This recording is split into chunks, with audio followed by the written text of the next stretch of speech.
You're watching Oilers Nation every day with Tyler Yaremchuk. Your one-stop shop for all things Oilers.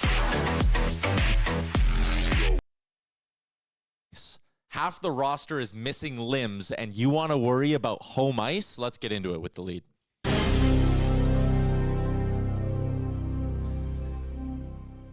Ekholm dead, Stetcher maybe dead. Everyone's out. No one can play tonight. Anyways, they have a game against the Kings. Welcome into Oilers Nation every day. We are live from the Sports Closet studio. As always, you can check them out online, sportscloset.ca. From jerseys to hats to the legendary foam finger, you'll find it all and more at the Sports Closet. Shows a presentation at Bet365. Use the code NATION. Download the app and play it today. Tyler and Liam with you here on a Monday. We are both available. We are not resting. We are not sitting out until the playoffs. Jay, on the other hand, question mark. Yeah, Jay's questionable, but he'll show up when you really need him to. And then he'll quickly disappear when it comes around to the betting challenge, which he's done all season. We'll be around for the playoffs too, by the way. Yeah, we will be. Yeah, we'll be around. We're staying in Edmonton. I just mean we'll do the show. Oh, yeah, and we are going to keep doing the show. Shout out, by the way, speaking of new things that we got going on, nationgear.ca. Oh, yeah. Our girl Kennedy, absolutely knocking it out of the park with our Oil Up Edmonton gear. Let's flash those bad boys up. Edmonton officially clinching on the weekend, which means we can officially drop some playoff-inspired merch. Kennedy did a great job of this on her Instagram. She had like a whole kind of explainer behind the design and whatnot. We got dad hats. We got shirts. We got men's and women's shirts as well. We got white, black, whole bunch of stuff up on the site right now. I'm a humble man, as you know. Yep. But I did have some input on this design. I was in there with Kennedy, and I don't want to say I inspired her, but I think I led her in the right direction for a couple of ideas on this. Yeah. My whole plan didn't come to fruition, but one day when I can grab the realm of Nation Gear, there's some big things coming. That day may never come. Probably not. But for now, you get this, and it's awesome. The Grand Fear thing is wicked.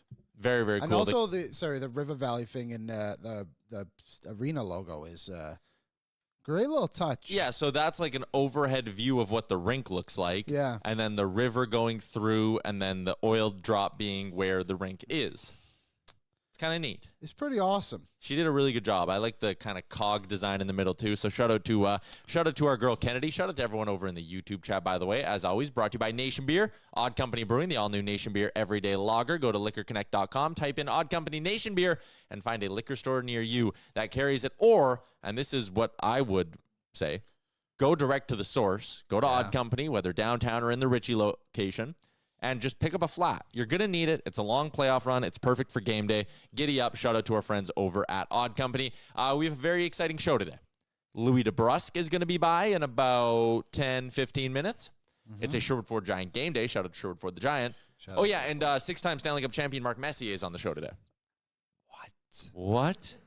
Mark Messier? Did we bury the lead going 4 minutes without plugging that? Mark M? Wow. That's a huge get. It's a big get. It's not Rod Phillips like some people speculated. The Moose. It is the Moose. And he was awesome. People were guessing who the guest is. Yeah, it is Mark Messier. We're going to chat with him in a little bit. I'll tee that up in a while because there is some stuff surrounding the Messier interview we need to talk about as well. But yes, Mark Messier will be on the show in a little bit. There is obviously a lot for us to get to, not just Oilers related, but world of sports related as well. But let's start with the Oilers continuing their strong play. And I feel like this is kind of flying under the radar. And I guess that's expected because, 10 days ago, Liam, we sat here and I kind of said, like, hey, even if they go crazy down the stretch, I'm not going to sit here and give the Oilers a ton of credit because they beat teams that are resting guys or beat teams that are out of the playoffs. This team will, and I stand by it, be judged on what they do in the postseason. Yes. So on one hand, I sit here and go, hey, they've won 6 of their last 8. They've won 3 in a row. They're looking good. But it's, in all likelihood, not going to get them home ice in the first round. That seems to be kind of out the window. So it's kind of just whatever. I just want guys to be healthy, which I think does tie into their lineup decisions tonight as well. And it's a lengthy bit of lineup decisions tonight. Yeah. Just, to say the least, it's, the small players not playing and playing all over the organization. Yeah. But you're right. Like, you got to give them some credit. Like, there's obviously those 2 games they lost at Anaheim and LA, which disappointing games to lose, especially the LA one with what was on the line. But overall, like with the guys they've been missing, injuries in games, they're falling down. Like multiple guys at certain moments in games. Like when was the last time the Oilers made it through a game and someone didn't leave that game for a period of time, I should say. Like Vegas, maybe. Like it's just been crazy. So I think credit to all the players for battling through. We're gonna see them go out there tonight. I don't know what LA is going to necessarily do. I would imagine they put out a strong lineup because they really need these wins because they can never beat us. So, yeah, it's going to be interesting today, but credit to the players. Yeah, so let's start with the biggest one and the most disappointing news from the weekend. Mattias Ekholm. Yeah. I know they're officially saying he's just out for round one. I think his season is over, and that is just a massive, massive blow for this Oilers team. You go back through the last 2 playoff runs, and, I mean, he was, next to Evan Bouchard, their most important defenseman. So you lose Mattias Ekholm here. I mean, on one hand, I'm going, hey, injuries happen to everyone, and thank God you traded for Jake Wallman, and he's fitting in as good as he is, because if you didn't have a Wallman, or if you would have checked down a little bit, man, you would have been in a world of trouble. And the reason I don't think, and I won't call this a death blow for the Oilers, is because they have Wallman. And you're going to go with a top 4 that has some combination of Nurse, Bouchard, Wallman, and Kulak. And it's like, hey, not bad. Giddy up, boys. You're all playing 24 minutes a night, I believe. Also, Troy Stetcher's been playing some really good hockey for the last month. And I know he went down against the Winnipeg Jets, but it sounds like he's going to be fine. He's listed as day-to-day. Thank God the Oilers got Jake Wallman because it makes this mildly stomachable for the Oilers. But even then, it changes my outlook on the chances of them going on a deep playoff run because Mattias Ekholm was an absolute warrior. And we talked about this last week. He's 34, about to be 35 years old. Yeah. His play this year had taken a step back.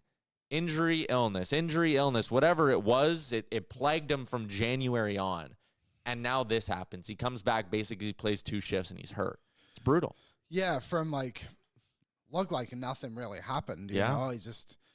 very unfortunate circumstances. And the other thing too, and I think we can talk about it because it's been happening so much recently. Like, if somebody else gets hurt, you've lost the insurance of okay, now we can just bump up Kulak, and our top 4 is still pretty solid. And John Klingberg's not going to be available. I believe he's played his final game as an Oiler. So you're getting slimmer here by the second. Because there was a point around 4 Nations. Sorry to keep jumping in, but there was a point around 4 Nations where we were like, hey. Even if, because you need at least 7 to get through a playoff run, you probably need 8. But we were like, hey, if your 8 is John Klingberg, that's fine. Now you're talking about your 7 being Cam Dineen, and it's like, boy, you're starting a rung down, and that sucks. Yeah, maybe a blessing in all of this is the time that Stetcher and Emberson were given throughout the season to play regular minutes in some top 4 roles occasionally too. It's a good thing. So, yeah, just tough one for Ekholm. Hopefully he can come back in the second round if the Oilers are able to get that far without him, but it just feels like a tough ask. But with that said, I would still put that top 4 up against most in the NHL and think they were better than them. And that's what I mean. It's still a fine top 4. But the Oilers, we were getting to a point where I was starting to look at their blue line going, man, that's like an elite group of 5, and your 6 is about as good as a 6 can get. And now you're sitting there it totally changes the view of how everyone slots on this blue line. And that, again, really, really sucks. So the Ekholm loss, it can't be overstated. It's significant. And again, this is a guy 1 more year left on his deal when you consider the miles on his body, the amount of deep playoff runs he's gone on, the amount of hockey he's played, not just in his career, but in the last 24 months. We might not get our old friend Mattias Ekholm back. It's probably going to be a different Mattias Ekholm when he does return. And it's interesting, too, because we spoke about, obviously, the deadline, them getting Wallman, and an idea we had was, hey, now you go into the offseason, and thinking ahead, obviously, of being this is your 6. You've got your guys now. The Oilers aren't going to look for anything. And, we'll talk about it a bit later about some of the signings they've made from Europe. I would think that they are trying to look ahead a little bit at, worst-case scenario here. Yeah. Okay, let's continue along. Lineup report brought to you by our friends at Oodle Noodle, by the way. Happy 20th anniversary to Oodle Noodle. I went on Friday to give them a little happy birthday message. I went on Wednesday. Oh, there you go. You went on? No, their birthday was Thursday so you went on either side. I had Friday. There you go. All covered. I did Tokyo Glaze, some green onion cakes. Had my leftovers on Sunday as I watched the Masters. So did I. Unbelievable stuff. But here's your lineup report for tonight. Oh, there you go. The platinum pairing, $20 gets you a signature box and two signature boxes and 2 spring rolls. You and your best friend eating oodle noodle together for only $20. Can't beat it. Available until 4/20. Shout out. 6 more days. Yep. 6 more days. Lineup tonight. You want the good news or the bad news? Give it to me straight, Doc. Well, the good news is Ryan Nugent-Hopkins is playing tonight. Woo! We're good. If you're a fan of Josh Brown, he's also playing tonight, which, okay. Yeah. Yeah. The Oilers signed Quinn Hudson. Sure, yeah.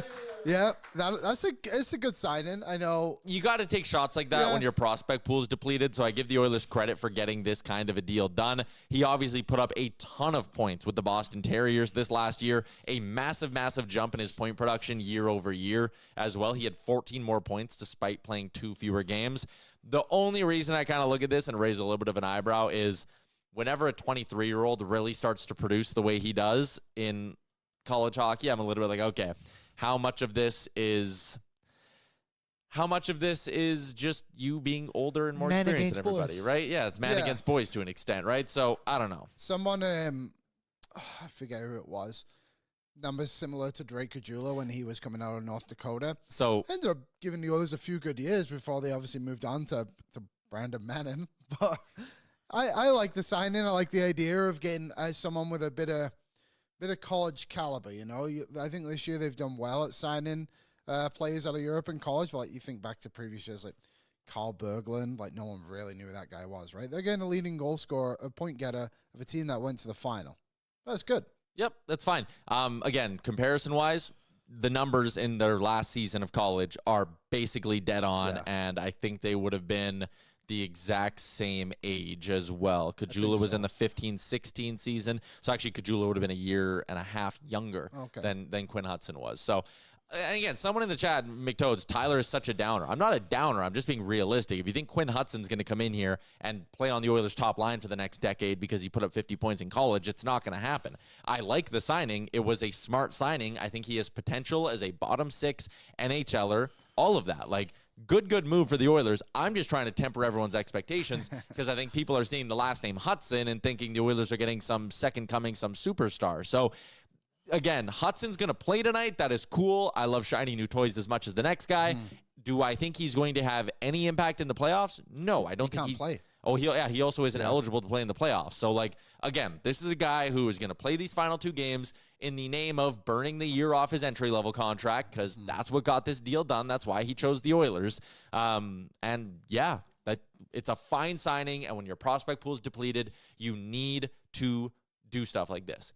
Quinn Hudson is not the one I'm excited about. The one I am excited about, and maybe you could shed a little bit more light on this, and also don't just this isn't just me wanting to throw cold water on stuff. I talked to people who were at the Frozen Four. I talked to prospect people. There's not a lot of excitement around Quinn Hudson. So whatever. You want to call me a downer. You want to say, let people be excited. Sure, yes, let's get some positivity. Sure, yes. Again, exciting. He's in the lineup. They signed a big-name prospect. He's not a 30-goal scorer at the NHL level at any point in his life. He's a bottom 6 depth guy. And again, the Oilers need that. They need cheap bottom 6 help because that's how you continue and keep a Stanley Cup window open. I am just saying, temper your expectations with this. Now, the one where I think we can get excited is Atro Lepinen. Yeah, 26-year-old from Finland, played for Sport in Liga. Defenseman, led their team, but not only did he lead their team with 63 points and 21 goals, he also led the entire league. Yeah. Which is not nothing. And, as a D-man, like that's crazy. Yeah, did we get the quote board? He set the record for points. We had a quote from Stephen Ellis, one of the best European free agent signings this year, in his Estonia jersey. You're not going to trust that guy right there on camera? You don't think this guy knows a thing or two about Finnish free agents? I mean, with that jersey, you have to. But Stephen, in all seriousness, knows something about basically every kind of prospect and player in the world. And I think for him to say that actually has a better weight behind it. So this is a good signing. Obviously, the Oilers have been busy with signing these European players. I believe he is now the 3rd like kind of prospect they had, because they obviously sent Samuel Johansson as well. They had a great season over in Europe too. So this is a good signing for the Oilers. It's going to be interesting to see how he kind of develops, I guess, within this roster and where he lands this season. I would think he makes a team next year. I would think so. I don't think you sign that guy and he's coming over being like, I'm going to play in the American League and make my way through. I think he's been told, like, you're going to be given an NHL deal and he'll have every opportunity to make this team. Yeah, I can see it. So, again, you're planning on going into next season. Ekholm, Bouchard, Nurse, Wallman, Kulak, Emberson, Stetcher's under contract. I think he'll be a part of the conversation. I also just wouldn't be surprised if maybe they told him, like, hey, half a season in Baco, get used to North America, and then we'll give you an opportunity when the time comes. But, again, a smart move. Like, you need to take shots like this when your prospect pool is depleted. So, yeah. Yeah, and the other two, Samuel Johansson, obviously mentioned him. He was a prospect. He is a prospect for the Oilers. Later round pick, I believe. 24 games this season in the Liga. Had a .922 save percentage and a 188 goals against average. That's awesome. Mm-hmm. He should be pushing Rodrigue for starts next season in Bakersfield. Yeah. And the other guy, like, they signed him a few weeks ago, but Ellis was very high on David Tomasek. He said he's a guy who he thinks could score 10 to 15 goals for you next season. So perfect. The others, he's coming around recently, but it's just going to push guys like Derek Ryan and, honestly, Kasperi Kapanen and those kind of players out of the lineup if he's able to perform, which is obviously an upgrade on for Edmonton. Bowman's done a good job in this. We obviously reviewed it the other week when we signed both those guys, Samasemic as well. Yep. Just like, done a good job of finding the European players. So I like the odds of one of these guys becoming something of relevance to this team one day. Yeah, I agree with you. Again, got to take these shots. All right, let's continue talking a little bit about the Oilers, who over the weekend officially clinched a playoff spot. It was the win against San Jose that does it, which means we're going to be doing playoff shows, Liam, and our playoff coverage is brought to you by Boston Pizza Canada. It's been 32 long years. This drought has gone on too long. It is time to bring the cup back to Canada, and we are excited to be partnering up with Boston Pizza for all of our playoff coverage this year, because hockey is Canada's game, and we need to take it back. On that note, let's bring in one of our two guests today, Louis DeBrusque, Sportsnet analyst, Louis. Oh, there you go. Hey guys. Louis, you're off tonight. Amazon broadcast. You kicking your feet up on the couch or what? I am. Yeah, and you know what? I'll take the night off and watch the game and see how that transpires. I know that Edmonton is going to rest a couple guys, and obviously guys that are in the lineup that are still hurt, so they're not going to be in the lineup. But I'm not sure exactly what LA is going to do tonight, but this is going to be a little prelude to what we're going to see for the fourth straight year again, LA versus Edmonton in the playoffs. And yeah, it should be a good one. You know, and I think both teams know each other well. Both teams understand most likely what they need to do to be successful in the series. It should be a good battle, and I think LA is pretty motivated. But I think with the adversity Edmonton's had here, they're trying to just get their team together for the playoffs. It's been a pretty tough month and a half here with what's happened with this lineup. But in the end, you never know. This adversity could bode well for them with some players stepping up and finding their game at the right time. Yeah, so that's actually what I wanted to go to is, hey, you're not going to be the only one watching the game on TV tonight. Connor McDavid's not playing and Jake Wallman's not playing. And you go down the list. It is interesting because home ice is not technically out of the question yet. A lot of things would have to break their way. But what do you make of the Oilers being sort of ultra cautious with all these guys? Because you keep hearing the line of like, well, this guy would play tonight if it was the playoffs. This guy could play tonight if it was the playoffs. But yet they're sitting out. Is this the right approach for the Oilers to have? Well, I think when you look at what's happened here with guys coming back into the lineup, and I know we talk about Ekholm and his diagnosis doesn't look good, and that's a huge loss for the team. I know you guys were just talking about that. And you know, here's the thing. Just the comment I'll make on Ekholm. I think the more time you give him, so if you get past that first round, you never know, right? You never know with a couple more weeks of rehabilitation and working on it what it looks like, unless it's something that definitively is going to keep him out. But they haven't closed that door. The answer this morning was, he's probably not going to be there for the first round, or most likely not going to be there for the first round. So they're trying to keep that open door. But the more time you give players and injuries to work on it, the more likelihood they're going to maybe make a jump back into the lineup. But he's a huge loss, no question. And I agree with what you guys said about Wallman coming in. He fills that hole, and that looks like even a bigger move now at the deadline to bring him in and bolster the back end. It's been tough. It's been really tough, no question. But, if you look at him coming into the lineup, having to go out, hasn't worked. Leon Draisaitl, same thing, missed some games. He's out of the lineup. I mean, these guys that are coming back into the lineup and then it's just not working and they're having to leave. There's been significant injuries and guys that have had to kind of step out and just kind of work on stuff. So I think they're overcautious now, which is okay.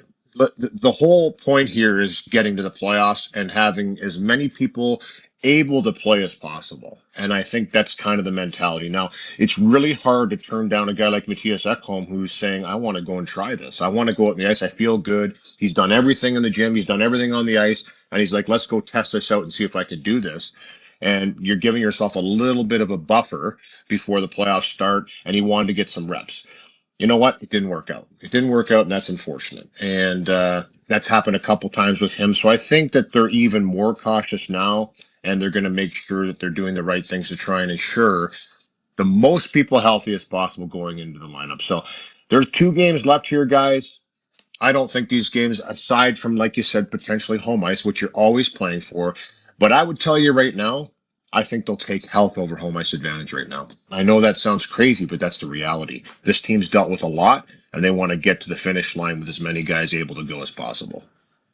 And eventually, too, like when you're in these playoffs, home ice obviously matters, but you still have to play on the road either way, even if you have the home ice advantage. As long as you don't push it to Game 7, then finish it off at home in Game 6. Finish it off. Like there you go. Dallas. Like they have experience of doing this. They've beaten in LA on the road before in the first round.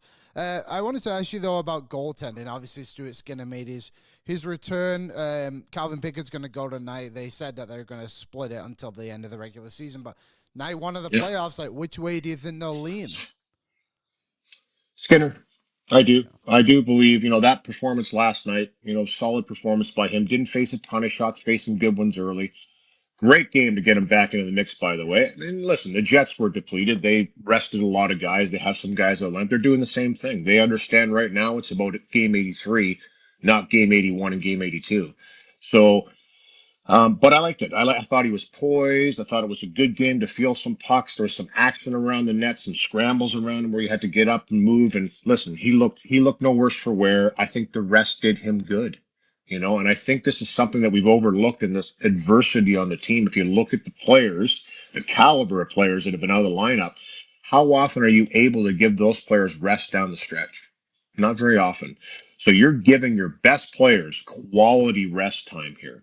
Yes, I know they're injured. Yes, I know they're dealing with recovering from those injuries, but it's still less wear and tear on the body down the stretch into the playoffs. So we've seen what Connor McDavid did in the 3 games that he came back. He looked like he was, he could have had 15 points. Easy, easy. And I swear, I don't even think he took it to the level that he can take it to. Not even close. I really don't. I'm not just saying that. I watched him and I had the ISO cam on him quite a bit. And he looks free. He looks loose. He looks ready to go. But he was still, in my opinion, he was still careful where he was navigating, where he was going. He wasn't, he's trying to get to Game 83 too here. That's what's on his mind. Not going to play tonight. And that just goes to show you that the 100-point total is less important than getting to 83 healthy. This is what this team's all about right now. This team, and they've said it for the last few years, it's about winning. Simple as that. Everything else is secondary. And that just has to be the mentality when you're in your window to win. And I believe the Oilers are in their window to win. And I don't think anybody would argue with that with the team they've had. And now it's about putting the pieces together correctly, finishing off the jigsaw puzzle that is trying to build a winning championship team. And this is the next step. We'll see how this looks when everybody's put together. We haven't been able to see it, so we really don't know what Edmonton's going to look like or how they're going to play in those combinations. But I can guarantee you this, and this is something Evander Kane in his press conference, talking about missing the year. We saw Gabriel Landeskog play down the American Hockey League. How inspirational is that, guys? Yeah. Got to tell you, I watched that and I got the hair in the back of my neck went up. He's worked really hard to get back, and he's one of the best leaders in the game. And I love seeing that because guys don't want to give it up. They don't want to stop. They want to continue to move forward. And guys will do a lot. To answer your question long-winded, I know you guys were talking about this. Guys will do a lot to play in the playoffs opposed to the regular season. And that's why you're seeing guys hold on right now. And they will endure pain and they will play through pain to play in the playoffs. That's what hockey's all about. Yeah, you talk about the Landeskog thing. How cool is it even seeing like Makar and McKinnon in a little suite in an American Hockey League game? Because that's how much they love Gabe Landeskog. And like if you want to sit and argue about like, hey, he hasn't played in 3 years, what kind of impact can he make? Just the emotional impact of the guys in the room being able to look and see their captain on night one of the playoffs. And after watching everything he did this year to get back, he's been practicing for like 4 months. It's crazy. Like the emotional lift will be huge for Colorado. So I talked to Josh Manson when I was in Colorado, the last time we were in Denver doing a game. And, Landeskog was around. And I just kind of mentioned to him, hey, what about this guy? Is he going to, is it potentially he going to come back? And he looked at me, he said, if people knew what he's endured and what he's done to get himself back to this point, he goes, I swear, when he steps on the ice, if he ever does for the next game, there's going to be guys with tears in their eyes on the bench because of what we've seen him go through to try and get himself back. Motivation, that'll be a giant lift for the Colorado Avalanche, which I do believe he's going to step into the lineup, guys. Like he's going to be there. So, that's a powerhouse team in the West, no question about it. But getting that leadership back in your lineup, and that's the key element here, is he is the leader of that team still. Even though Nathan McKinnon has taken his level to a whole new, it's in the stratosphere now where he's become. Gabriel Landeskog is the leader of that team. They've always said it. He's the guy that keeps it together. He's the guy that is the emotional energy that's inputted into the game, and he's one of the best leaders the game has ever seen. That's how they talk about this guy. So if you're bringing that guy back into your lineup, everybody feels bigger. Yeah. Yeah. Obviously, the Oilers signed Quinn Hudson, and he's going to make his actual debut tonight. It's what do you make of what he could bring to the lineup? Obviously, he can't be in for the playoffs, but good to get a player who has obviously produced so well at the college level, I think. Absolutely, and this is part of it, right? The college negotiations and trying to sign a player. I know there was multiple teams that were in the mix for him. And, your ability to say, hey, you want to come in and play a game, burn a year, and we're gonna do that by allowing you to come in and play a hockey game is a big motivation to sign with the team.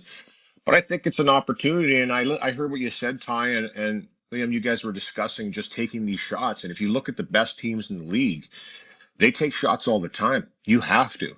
You've got to continually try and reload the cupboards and continually try and find those gems. And if you're not doing that, you're not working hard enough. You're always trying to make your team better. Doesn't matter where you find that talent, you have to go out and find it. And you have to have guys come in and go, wow, that was a great pickup. That was a great signing. And that has to be said a little more often around Edmonton. It's starting to. We're starting to see it. We saw the Matthias Ekholm trade, which was a great trade. I think the Jake Wallman trade was an excellent trade as well. I think it was the highest point producing defenseman brought in at the time. And maybe in the end, I'm not sure what Jones has done in his time in Florida. He might pass him, but those are big acquisitions. Those are acquisitions that change your lineup dramatically. But you also have to replenish the cupboards, and you have to have guys pushing from underneath, which is the American Hockey League, and internally in your lineup. And great opportunity for a young player. It's obviously in the genes. There's three brothers that are all most likely going to play in the NHL. We've seen what Lane has done in Montreal. He's probably going to win the Rookie of the Year. I know that. I just think personally a defenseman that puts up that many points in the rookie year and the way he's done it, it hasn't just been secondary points, and he has dominated when he has the puck on his stick. It's a new generation of defensemen. You've got the Makars, the Hughes. Now you've got Hudson that's doing the same thing. It's going to be hard for someone to knock him off that, in my opinion. I think you've got a good array of different players in the mix for the Calder, but I'm giving it to him just because that's a defenseman that's come in and just said, I'm going to quarterback your power play. I'm going to do what I do. And he's an undersized defenseman that has found a way not only to survive in the NHL, but flourish.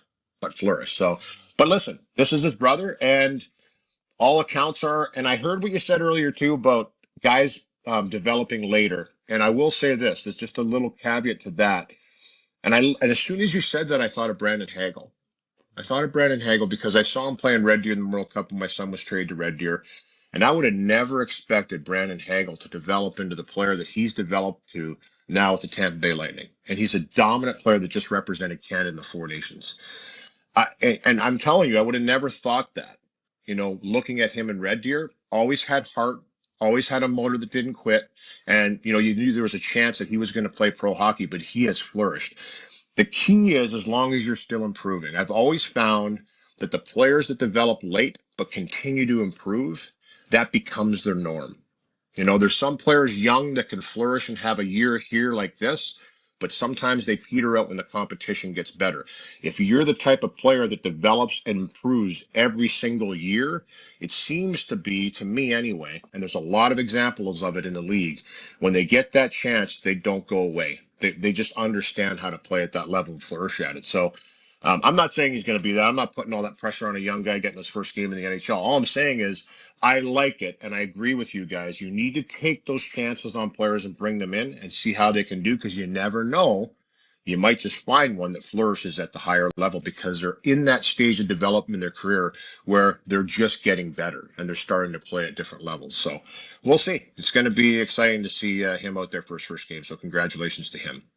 Let me ask you one more about the Oilers lineup here. And again, this is more of a conversation for night one of the playoffs, but this line, Skinner, McDavid, and Connor Brown, has looked pretty good the last couple of games. Do you think Chris Knobloch should or will trust that trio in the playoffs? Because I do think there's something to be said of like, okay, if McDavid's at this level and you think he can kind of produce with anyone, it gives you all these other possibilities lower down. I know. I kind of brought it up last night in Winnipeg because it just, I'm looking at it and we had a little discussion on air about it, but because I think it maybe should go with it to begin with, it probably won't, because I haven't been writing the lineups very, very often. But we all have our different opinions, and they obviously have a game plan. But this is what I did say about it, Ty, and I'll tell you, you can't manufacture chemistry. It's weird. You know, like you remember years ago when Nugent Hopkins, Draisaitl, Yamamoto were put together, and it just kind of clicked, and we all went, wow, this line just seems to be flying, right? Just seems to be ticking, just seems to be happening. And they went on, I think Yamamoto was at a point per game pace for that last 26 games, 25 games of that year. They never really found that chemistry again. They took it away. They moved away from it. They tried to come back to it. Sometimes when a team's feeling it, and especially when a line's feeling it in that regard, you don't really want to mess with it. And I just think, now I know everyone's going to look at it, and rightfully so, the 9 assists in 3 games that Connor put up and probably could have had 15, like I said. And they're all going to look at that and say, well, that's the reason. But you know what? There's also other things that happen there. You've got the speed of Brown, who's found his scoring. He's tenacious on the forecheck. He's turning over pucks. That pressure of Brown and Skinner, who's a goal scorer his entire career, knows how to get to a spot. Connor doesn't usually need a lot to help him to be a dominant player on the ice. But if you have the right supporting cast with him, I mean, that line exponentially created more chances than maybe all the other lines combined in those 3 games. Like, they were offensively, they were always in the offensive zone, it seemed, creating. So, I mean, the St. Louis game was a great kind of example of a team you're going to play that's pace and fast and similar. I know it's San Jose that came in here, a team that's trying to find their identity. And then you've got Winnipeg that was a depleted lineup. So it's hard to kind of gauge those 2 games, but I would give it a go. I would have no problem giving it a go early to see if it works, because as you said, Ty, you're allowed to now spread that wealth out to the other 3 lines. And you could probably really bolster your second and third line with the players that you can mix and match on those 2 lines, which makes you deeper. And one of the biggest strengths for me going into these playoffs for the Los Angeles Kings is their depth. They have been a deep team all year long, and they're going to be a deep team in the playoffs. And they've got production up and down their lineup. That hasn't been a problem for them. So if you can match that a little more accordingly, I mean, that's a recipe for success, or at least a lot better series. It's going to be a good one. Louis, before we let you go, there's one thing our chat keeps talking about. Everyone loved your little rant on the officials the other day. So I don't even expect you to say anything about it, but you scored a lot of points with the fan base. Yeah. Yeah, I kind of went a little overboard. You know what? And I'll issue a statement to the officials and apologize for being a little condescending and kind of, I don't like doing that. I don't get to that point too often. I just didn't like the way the game was going, to be honest with you guys. And it just was like, hey, and I could see it starting to boil over. I've been in some of those situations before in my career, and I've seen a lot of those situations where the game starts to get out of hand a little bit, and then it starts to get nasty. And I'm like, there was some I thought relatively easy calls that were missed, and I'm like, okay, you guys can control this, and I think they got it right in the end. I will say that they got it right with the double minor to Reinstrom. That was the one for me that if that would have gone another way and they would have somehow evened that up, I think that you would have saw some stuff going down in the next couple of shifts, because it was just starting to go where each team was starting to take an extra shot at each other all the time. But I went a little overboard. Sometimes I do that. So sorry to those guys. I know they're trying to get it right, but I don't think they were getting it too right on that night. But they finally did, and eventually they just started to play hockey, which was a good sign. So that's all I'm going to say about it. And I do try and be professional for the most part, and I kind of got off the path there a little bit. So I apologize for that. No, everyone loved it. You're the man, Louie. Appreciate your time, and I guess next time we chat with you, it's going to be playoff time. So looking forward to that. Yeah, it's that time of year, right? You're just starting to feel it building and brewing, and there's still things that are up for grabs here. Positioning, playoff spots. I mean, down to game 81, 82 for teams. Pretty incredible that there's teams in the mix, and it goes right down to the wire, just like we thought it was going to a month ago, but it makes it really exciting. Still must-watch TV. Yeah, thanks, Louie. All right, take care. There you go. Louie DeBrusk, Sportsnet analyst. There you go. Yeah, Calgary still somehow alive. If St. Louis has to win their last game in regulation, or else Calgary then controls their own destiny, which is crazy. Calgary have a tough schedule too. LA and Vegas. Yep. Speaking of coming down to the wire, you know what else is coming down to the wire, Liam?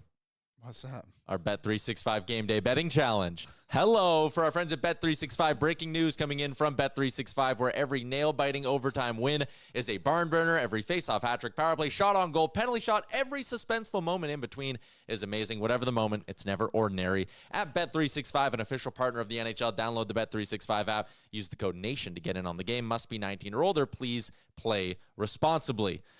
Right on cue, Jay. I was here the whole time. Oh, yeah. You're just camouflaged in? How do we do? Do we talk about the Masters pool? No, not on air. Well, was it you? No. Was it me? Yeah. It was you. Rory's prize money it's too great. It's basically like if someone got the Connors up there. Yeah, and you Aberg. Oh, I didn't have Aberg. I had Aberg. Yeah, you had Aberg. I had so I added up all my guys, and I had 3 guys finishing the top 15 because I had Rose, Aberg, and Hatton, and then a couple other pieces, and it still wasn't as much as what Rory won. Here, I didn't even add up everyone else. Yeah, it wasn't. I had a bunch of guys end up missing the cut, so that wasn't great. Like I had Shoffley, Thomas, Lowry, Rom, Pendrith, and Smith. I had Pendrith and Smith miss the cut, so they would have been goose eggs for me. Thomas was like in 40th. Reese had Scheffler, but he had a couple of guys too. DJ, Mickelson both missed the cut, so you were close, Reese. You were close. Phil Mickelson won, Reese. That was crazy. It was a reach. Yeah. All right. I made some money. Tonight, yes, we do all owe you $20. Bet365 Game Day Betting Challenge. Giddy up, boys. Tonight and Wednesday is all we have left, and here's the standings. You know, my Friday, if I picked the wrong goal scorers, I think I was doing good with everything else. Oh, man. Yeah, you did good, but putting 2 goal scorers together is tough. Well, it's funny. I went to the game, and I smoked the Connor Brown goal. Oh. And I'm like, if I was so bullish, like right before puck drop to pick Connor Brown, why didn't I put him into my parlay? Anyways. Liam has a lead. I've gone a little cold. I've missed my last couple. Liam gets a big win on Friday with the Sharks game. So tonight, I got to try to close that gap, but I'm not going to go too crazy. I don't really have a good read on anything in this game. The Oilers have nobody playing. Kempe's hit this in 4 of 5. Connor Brown has crushed this in 4 straight. He's been with 3+. McDavid. Doesn't matter. He's still going to get minutes kinda tonight. Does. It kind of does. But still, the line's 1.5. So I think he can keep the hot streak kind of going. He's obviously feeling it. So plus 240 on my shot prop parlay, which I'm hoping just gets me nice and close to Liam. What are you doing tonight? We shot shots because, quite frankly, what else are we supposed to do? Yeah. No one's playing. It's Monday. Oilers had problems on Monday. Bouchard shoots. Amazon Prime broadcast. They haven't done well on Amazon Prime broadcast. Not even scored on Amazon Prime broadcast. They did last time. What are they? Is this a fourth game now? Yeah, it's the fourth one. They're 2-1 so far. Either way. Yeah. Bouchard. I don't need you to score. Just shoot at the. All right, Jay. I don't have Giddy up. Jay's bet, so you're going to have to read it to me. Oh. You have to read it. Oh, where is Jay's bet? So, Jay, you went Fogle to score, revenge goal. Yep. Bouchard 3+ shots. Prudent. Pickard over 2, any 3.5 saves. Going to get shelled. And Quinn Hudson to score. Hell yeah. Quinn Hudson. Comes in at 100-1. I would hope so. New kid. I would hope so. New kid, and not to sound like this is going to sound terrible, but like he just went through a very scary experience. I don't know if you saw what Jeff Merrick put out on Twitter. His flight got rerouted because it hit a bird. It had a bird strike. Whoa, he hit a bird. A bird strike is always scary in aviation. thought There's a photo of scary. the plane in the air with a engine on fire. So pilots did a great job, returned the flight down to back to safety. Everyone is safe. Whoa. Quinn Houston was on that flight. So I just feel like he's going to be given a nice carrot. When you said wildlife strike, Tyler, Yeah. I was thinking like Ran into a stop bear. rodeos or something like that. You know, like Like PETA? save the pigs. Not literally hitting a bird at 40,000 Oh, yeah, look, there's feet. a video of the That plane. is crazy. Crazy. Wow. So- I hope it hits. All the juju, Damn. that's why.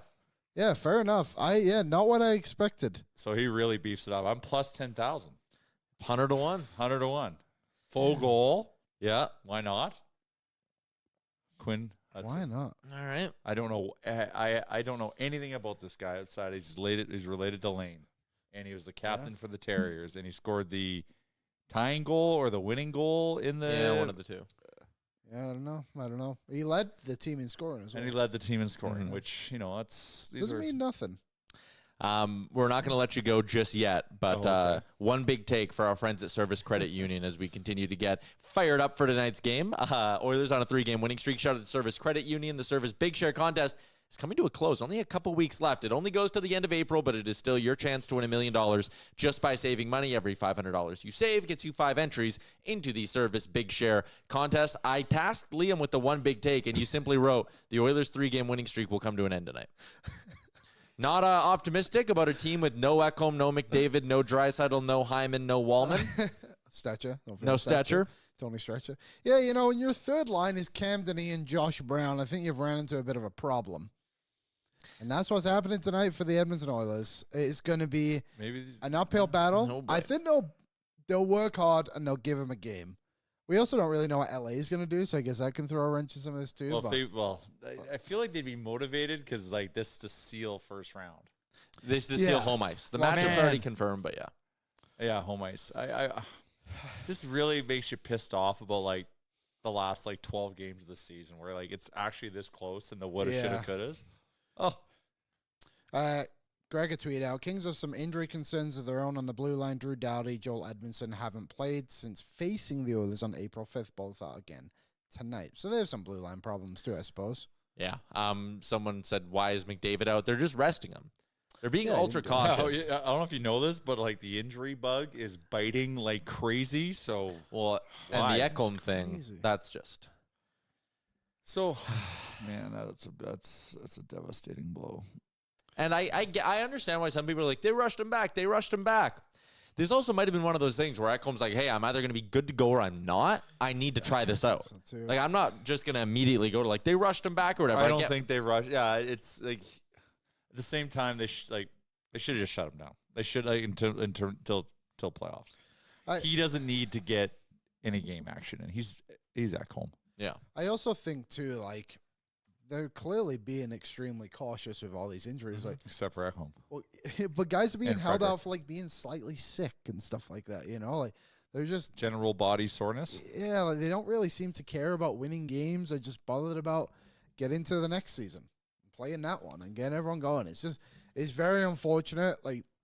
I would assume it's probably he re-aggravated the same injury. We don't really know, but look what happened. It's not like he got hit or anything. He just went out there and it went bad, and he's done. Didn't he have a? Didn't he fall or something? He fell without Twice. even being touched.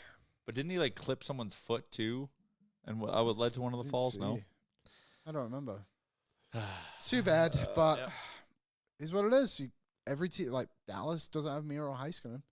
Probably won't have him until midway through the second round, and people think they can still win the Stanley Cup. Dallas doesn't stand a chance against Colorado. Yeah, I think they are being overvalued. Gabe is back, bro. Yeah, he is. He is back. That was cool. Really, I can't believe he's playing. I really can't. Like halfway through this year, it felt like it was an impossibility. This might seem drastic, but I think one of the craziest stories in NHL history. He hasn't played for like 3 years. It's been over 1,000 days since he last played an NHL game. Credit to him. It's nuts. Even just to play an American League game is a milestone. And if he was just like, hey, like this isn't going to work, but he was able to just do that, then yeah. But obviously he's going to play. It's Well, awesome. Shout out Cody Hodgson then for him too. Like that was crazy. Cool. Like anyone who can overcome that level of injury and be held out for so long, it's remarkable. Yeah. All right. Should we get to our really big interview for today? Yeah, you didn't want to talk about the Masters at all. Okay, we can talk about the Masters then before we do that. Before we get going, Rory won.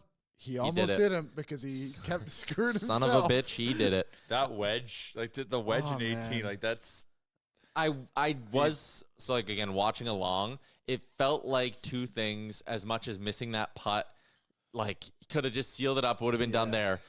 But a couple of things that I think did work into his advantage is that he gets to go back and play 18 right after. Yeah. And then he also got to watch Justin Rose's shot. who had a good shot. Who hit a great shot, but if you're Rory, you're sitting there going, okay, he just had that shot right before and put it in the bunker. Like, it's a lot easier, I think, to kind of correct yourself when you just did that shot 15 minutes ago. So, absolutely nails. Like, crazy final round too. Like there was so many ups and downs. Just like that first hole, three shot swing. Yeah, right away. Bryson just fell apart. Ludwig had so many opportunities. And then he what did he do? A double bogey and a bogey in the final two holes. Yeah, but even everything leading up to that, he gave himself so many chances. Yeah, like even Patrick Reed, like, you know, he had a 3-putt, but like to get if he doesn't 3-putt that, he's in the playoff. For the playoff, yeah. Rose, incredible final round. Like, there was 5 guys that were kind of in the running until the last couple. It was amazing to watch. That's what you always want in a major, right? Like you like I was cheering for Rory. I wanted him to win, but if he just would have ran away with it right from the first tee on, it's kind of like I'm happy for him, but You want the drama, big time. You want the drama, and then you want that reaction. Oh yeah, like it's so cool. Yeah, and it's so funny. I was texting with my buddies and whatnot when he missed that putt.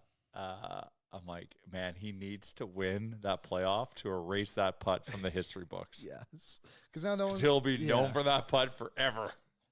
Yeah, Or Justin Rose can't. No, pull he off can't the get playoff at the Masters. Can't get one again. But what a player he is too.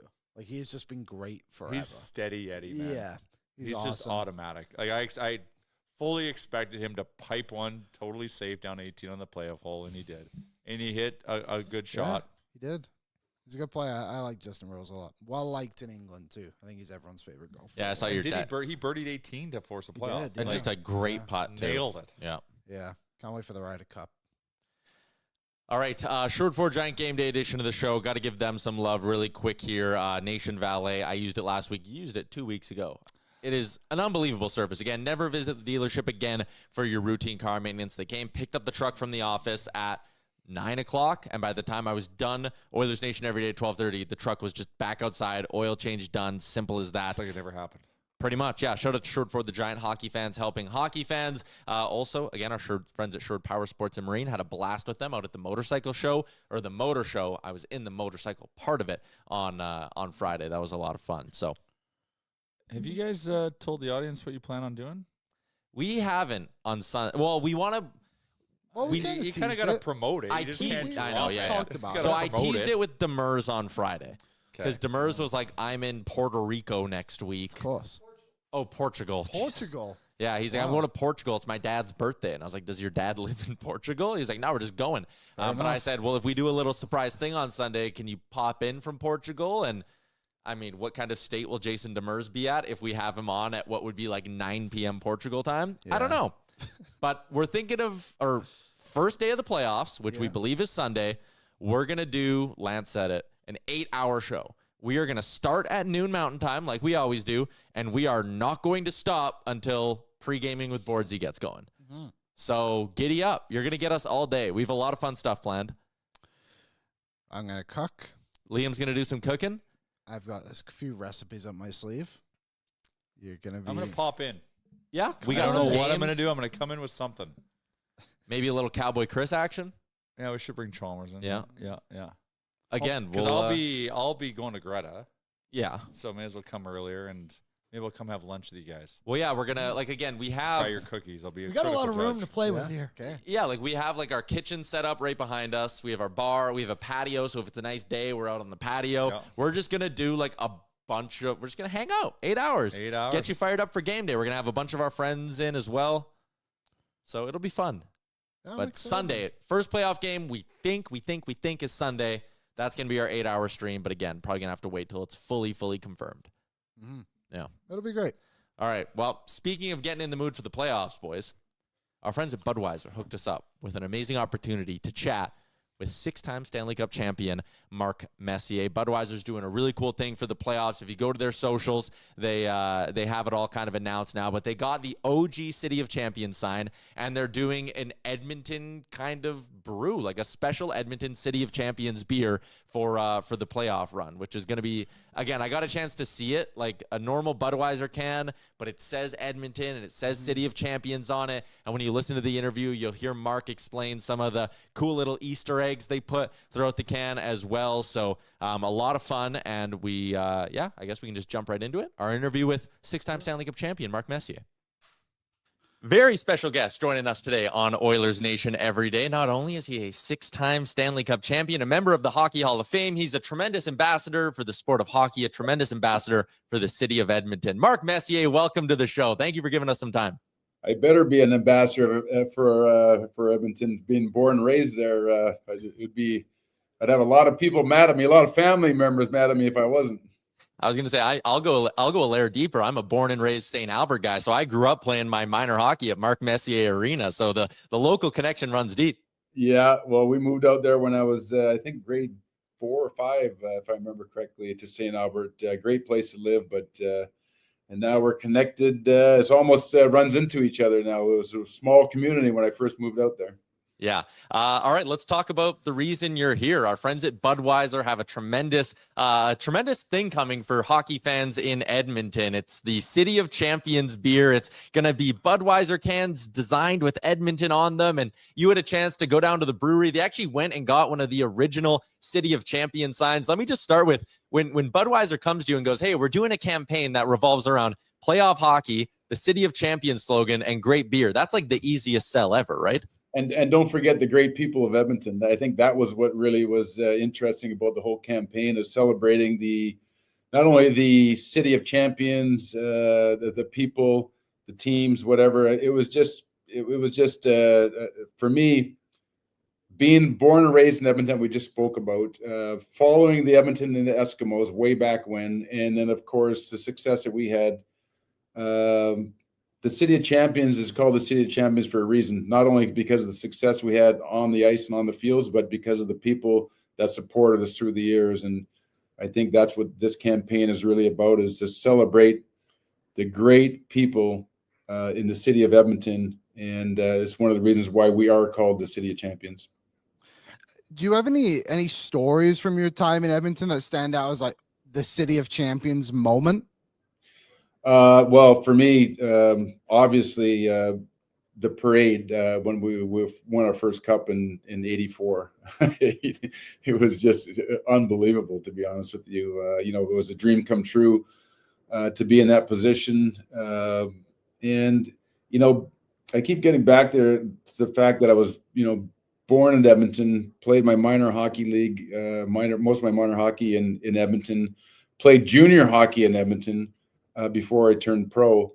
The greatest part about playing in my hometown is that the people that came to the games were so integrated into the fabric of our team.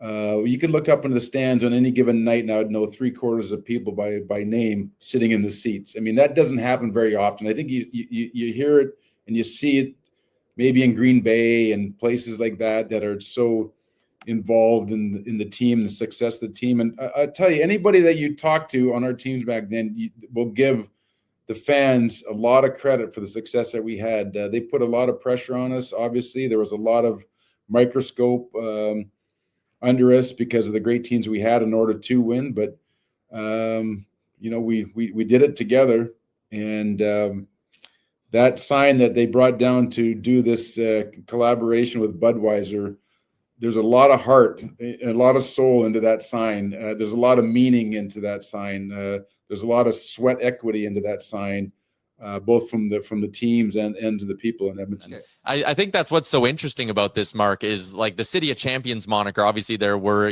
all the championships that were won in the CFL. There's the banners you guys put up from with the Oilers as well. But just that mindset. I mean, City of Champions was born out of the city coming together with the tornado that devastated Edmonton. I think it, again, just not only speaks to the success that the teams have here, but it's the mindset of the people.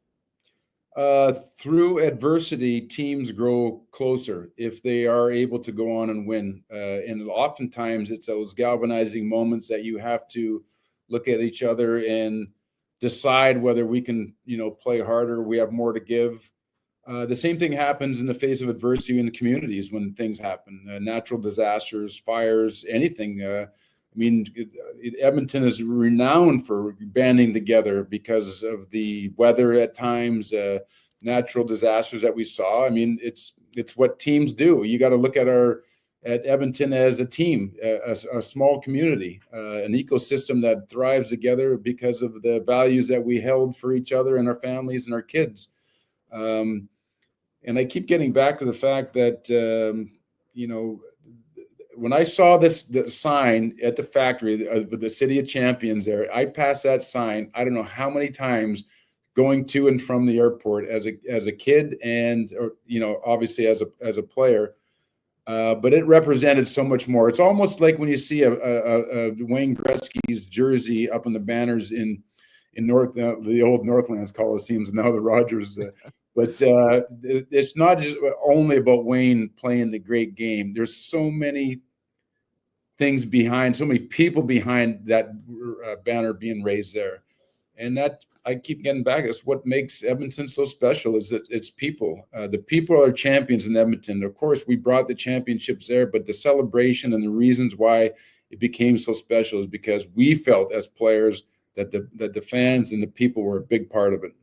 And another thing that just, again, with those teams that won, there was yourself, there was Grant Fear, Dr. Randy Gregg, like local Edmonton, Spruce Grove, wherever, St. Albert products. Like, how much deeper was that connection for you guys and the local Edmonton products being like, yeah, you grew up here, you know what it's like and how much it means to this community to win and be a champion? It's unbelievable, actually. And my grandmother, my mom's mother, lived on 11221 127th Street. And on the west side, and there was an alleyway that ran between the other set of homes on the other side, and right behind us on that alley, the Gregg family lived. Of course, they were a little bit older than us,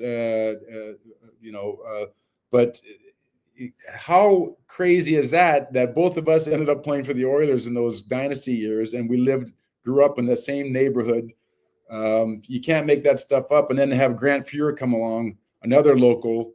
But Edmonton's produced some incredible hockey players, as we know, over the years, some incredible athletes, to be honest with you.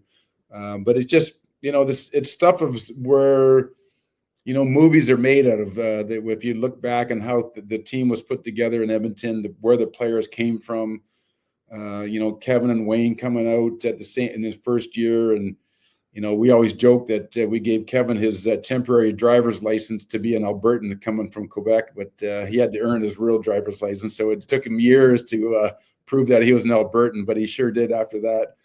But no, it was an amazing time, and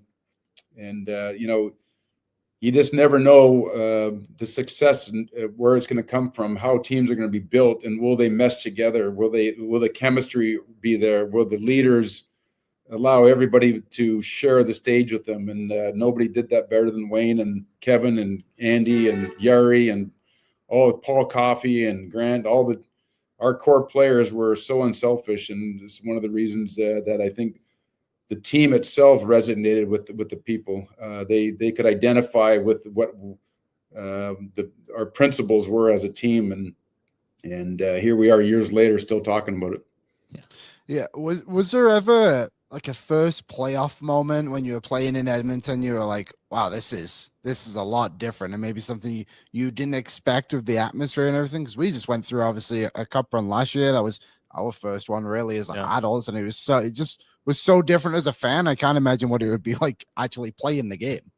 Well, you can imagine Edmonton. My dad played for the Edmonton Flyers. We had the Oilers come in 1970 WHA.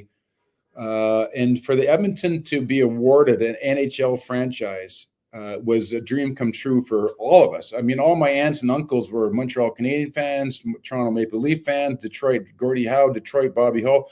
We watched the original 6.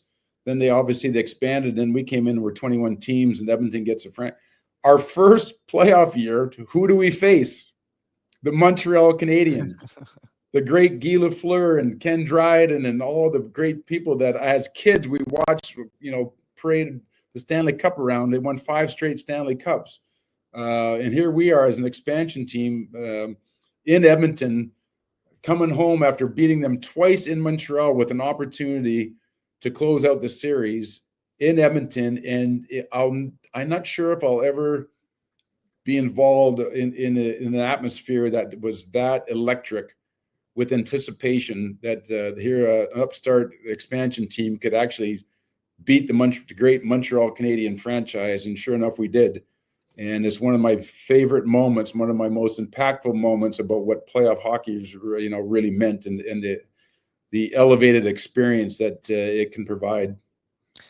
You've obviously been now in your second career as a broadcaster and even as a player too, but you've been to a ton of different markets around the league to cover big games. You've played in big games in different markets. And like what I love about Edmonton come playoff time is, well, one, the Budweiser consumption rate definitely goes up, but like the whole city buys into it. Whether you're on the south side, the north side, you see the flags, people putting flags on their houses, their cars. And when you go to, we were in, and this isn't to throw shade on anyone, but we're in LA or Dallas, and it's like, okay, you don't get that the entire city has bought in. But from your perspective, like what makes playoff time in Edmonton so unique, both as a player and now that you're observing it as a media member?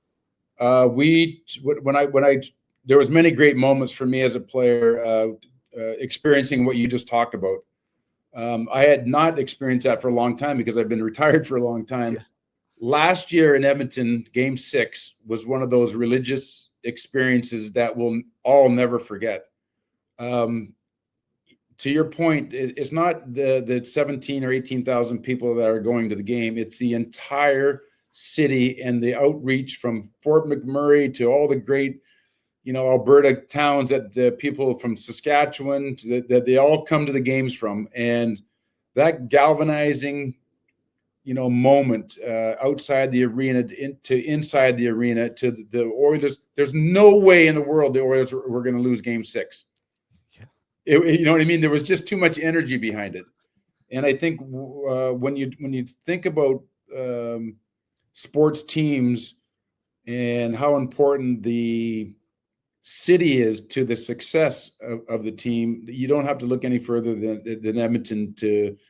And I'm sure McDavid and Draisaitl had heard about those stories, but now they've experienced those stories, and it changes you as a player. You know what you're playing for now. You know how important it is to people and how much the people are pulling for you and wanting you to win and wanted to see. I mean, that the fans in Edmonton love that team, and we saw it again on full display on a national level last year in the playoffs, and unfortunately they weren't able to bring it home in the 7th game, but that Game 6 was a religious experience.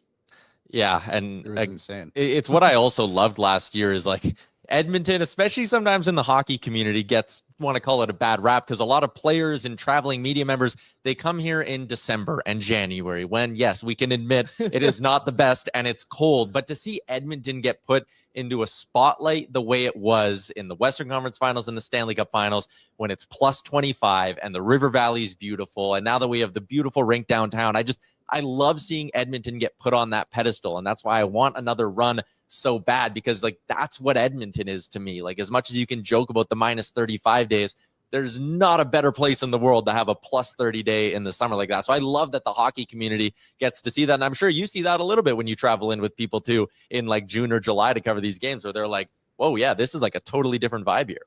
I can only tell you that when I used to travel extensively, when I was playing in the summer times, we would go to very exotic places. Kevin Lowe, myself, my brother, some friends, and we would travel. And through those years from 83 to 90, it was incredible to see what the team was able to do to put Edmonton on the map. We would travel, whether it was, Asia or through, Australia or through Europe or, very exotic places. And there was always people that knew of Edmonton and the success that the team was having, obviously because of Wayne and the name that he carried, but also because of the team. So you think about a team putting a city on the map worldwide. We saw it through the years when we played, and we're seeing it again now last year in the playoffs.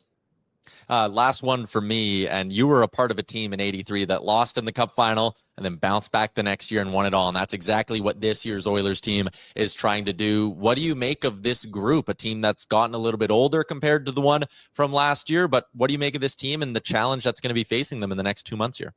I think when you go through an experience like the team did last year, you realize that there's a lot to winning a Stanley Cup. There's different stages of winning a Stanley Cup. There's different stages throughout the regular season to position yourself to be the best version of the team once the playoffs start. And that means being healthy. That means being rested. That means being mentally focused and ready to play when it matters most. There's some experience that goes along with that. And I think the team last year really gained a lot of understanding of what that means.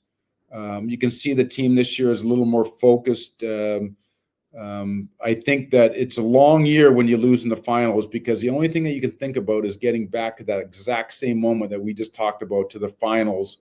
But in order to get there, you got to play 82 games. You got to go through 3 playoff rounds, and that can be mentally challenging the next year. So you got to really be, stay in the moment, keep your perspective of what's important in front of you, continue to learn how to play and shut teams down defensively, because we've seen the most important thing in playoffs, you got to be able to shut the door defensively.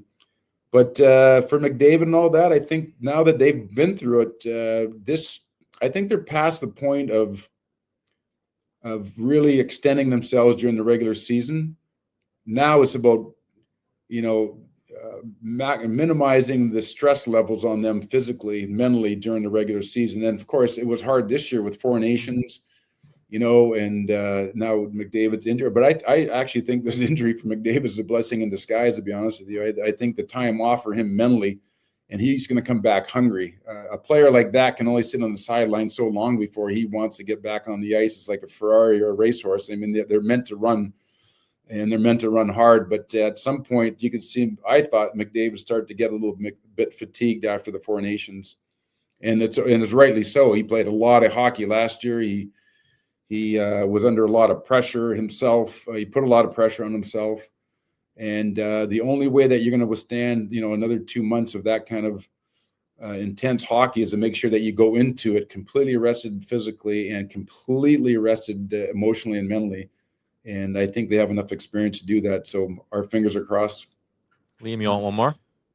Sure. So you mentioned his name briefly, and somebody you played with, but Paul Coffey, obviously an assistant coach on the Oilers right now. I guess the first part of the question is, did you expect him to become a coach in the NHL one day? And also too, like, his experience of obviously playing on those Oilers teams too must be so vital to this team, I would imagine. Yeah, I Paul was always a cerebral guy. Like I think you have to be a smart guy to be the kind of player that Paul was, to see the ice, high hockey IQ, understands the game, has a lot of experience winning, has played a lot of great players, was a great defenseman himself.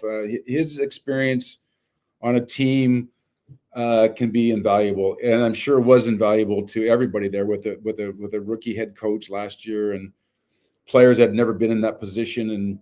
And of course, you can't jam that experience down everybody's throat because they have to organically experience them themselves and, ask questions if they're curious. So it's a fine balancing act of really kind of helping in a way without being intrusive as a coach and someone with that experience there. But I would say that, you never know what anybody's going to do in post-retirement, but I think Paul's really talking to him. I think Paul's really enjoying it. I think he likes to be in the fire. I think and I think most importantly there, I think if he can see and be a part of someone's development as a player, not only both in the skill set and actually how to play the position, because we see a lot of great players come into the game, both forward and defense, but it takes years. I mean, Scott Stevens said it takes a defenseman at least 200 games or more to really start to understand the nuances of playing the position in defense in the National Hockey League. Because as we saw in Four Nations and we see in the Stanley Cup Finals, if you're out of position by a foot,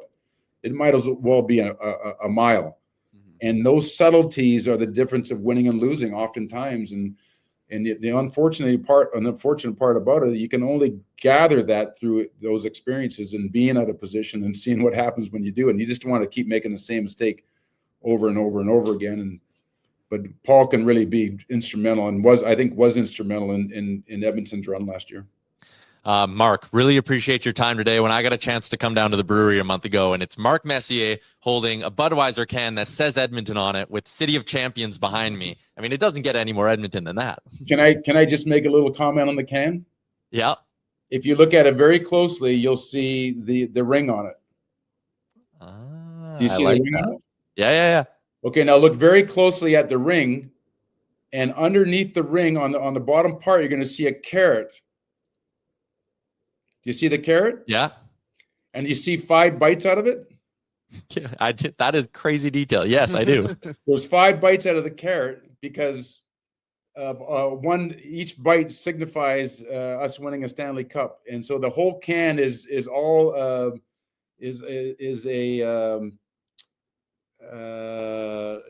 memorandum, or I don't know the right word that I'm looking. Yeah. Of all the years of winning those Stanley Cups and all the inspirations behind us winning and all that. So we're really excited about it. And hopefully I didn't share too much information. I don't know if it was supposed to be a surprise, but anyways, I'm really looking forward to rolling it out. It's going to be great. And I can't wait to get over there and drink one of those. Yeah, I was going to say, when you're in town, when the Oilers are back in the Cup final, we'll have you up on our patio for a nice cold one. You better. I'll look forward to it. All right. Thanks, Mark. See ya. See you guys. What's up, Nation citizens? If you like... there we go. Shout out to Mark Messier for giving us a chance to, and Budweiser for giving us a chance to chat with Mark Messier late last week. Excited we could play that all for you. If you're complaining about it not being live, find a new hobby. Bit weird. I don't really get it. Well, I don't get it either, because also, again, and I love the live chat. We obviously give them a lot of love. But there's thousands of people who watch the show and 500 who catch it live every day. Yeah, this is a podcast. Yep, it's a podcast. Also, it's Messier. We'll take him whenever he wants to come on. Yeah, can you imagine if they're like, hey, do you guys want Mark Messier on your show? And I was like, if he's not available Monday at 1:30. We're out. We're out, unfortunately. Anyways, let's get to a couple super chats really, really quick here. Micaiah and Dry dropped one in earlier, $13.99 to the Ben Stelter Foundation. Missed it. He's using... Also, shout out to the Ben Stelter Foundation. Micaiah and Dry, Aaron, is this a pre-gaming bit? Yeah, so he keeps dropping in bars, either pre-game or post-game. But he's using ChatGPT? I asked him if he was using ChatGPT. I think he felt offended about that. Yeah, he did. Because So they're he- good bars. They're good bars. Chat GPT, Aaron, why you disrespect me? I've been dishing up dubs like Scory Perry. It's supposed to be W's. I did it to make you laugh, Boardsy, but I may move to ONE and write these bars for Ty and Lee Cup year. All right, decent rhymes. EC put in $5. We've heard all the hype of Quinn and Hudson, so now we got Quinn Hudson. Same one, right? Hype for the kid. Yes, and he will play tonight and make his NHL debut. Also, TB just said, can you say, hi, Jim, he's my dad and he's a big fan, but he said that from Mark. So unfortunately, no, we could not get Mark Messier to say it, but I'm sure Mark would have if he saw it. Hi, Jim. Yeah. Yeah, giddy up. Probably That's the fun. same from me, I would assume. Yeah. He'll appreciate it just as much. Shout out to Mark. Mm-hmm. He was great. Yeah, what a guest. That was great. To be honest. Good Yeah. way to kind of get us into playoff mode. Yeah, playoff mode, the Moose. Doesn't get any better than that, Tyler. No. And again, what's the forecast for Sunday? Because that'll really determine how off The the weather rail. forecast? Let me have a look. Edmonton forecast. Just looks outside. Sunday's supposed to be 11 and sunny. I was say we might be having patio Budweisers on the stream on Sunday. I have to. Sunny and 75. Giddy up. Even if it was like 8 degrees, we'd probably still have beers on the patio. Yeah, probably. Probably find a way to fight through for that. All right, that is a wrap on today's edition of the show. Tomorrow, we're going to be back. Not exactly sure who our guest is. Might be Doobie. Doobie might be Wednesday this week. Either way, we'll have some guest. We'll talk about the game tonight, I guess. Probably not going to go the Oilers' way. Might be a game you can catch the highlights for. Yeah, maybe this is one of those where you just tell, maybe if your significant other's not a hockey fan, you just do the, hey, playoffs are going to be very busy. I wanted to spend a night with you. Like, act like you want to watch this game. Yeah. And then be like, you know what? Let's go grocery shopping. Yeah. Yeah. Guys, we're really hyping up pre-gaming today. Oh, yeah, Going check it out. live, 7 o'clock start. Yeah. What were you doing on pre-gaming when the Masters was on? I'm watching it on my phone because he missed the 18th, like the bogey putt there, Yeah. Oh, yeah. while I was live, and I'm just sitting there on the inside, just oh my god! And I'm like, and then the show ended right as they were going to the playoff, so that was kind of perfect. Yeah, that worked out. All right, pre-gaming with Boardsy live tonight, 7 right here on the Oilers Nation YouTube. Pre-game immediately following. New episode of Real Life coming your way later on this afternoon as well. That is a wrap on a Sherwood Ford Giant Game Day edition of the show. We will see you right back here tomorrow. Oil up.